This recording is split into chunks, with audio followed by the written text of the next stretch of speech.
So in the hopes that this will be helpful for if you get number 3 iron covers and you decide to put them on yourself to trim your irons, they come extra long because number 3 is a general term for any iron where the flange sits up on top of the rail.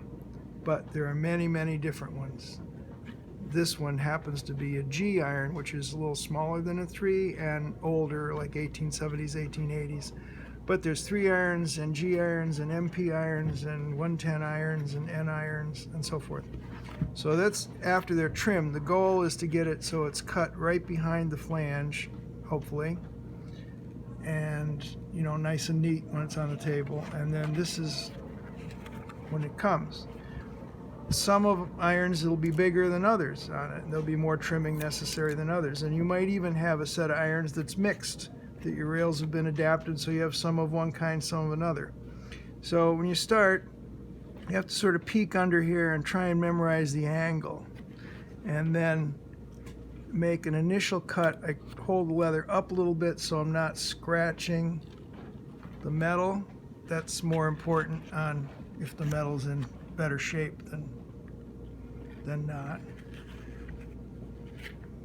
So you make an initial cut, try to get the angle right, go to the other side, and again, you're not trying to make a perfect, you don't want to cut it too short, you want to sneak up on the cut and hopefully get it right and not too short. So now that one, you can see the beginning of the flange there, but the angle's not quite right.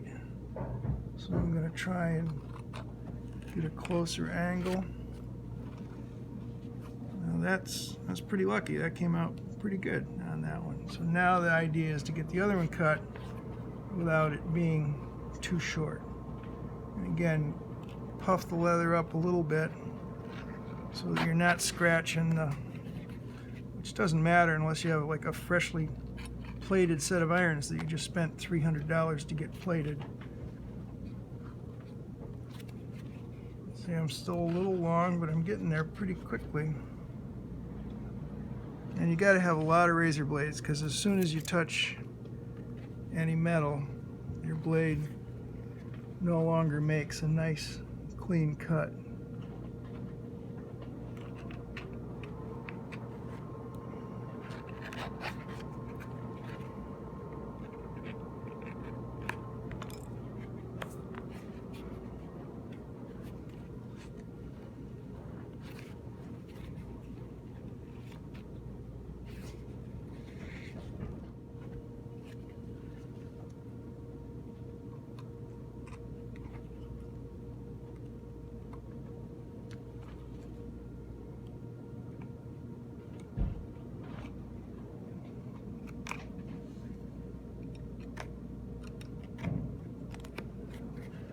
And then you can darken the edge.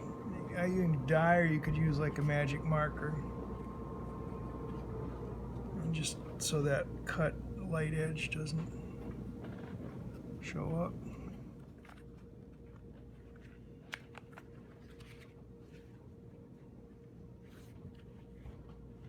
That's pretty good.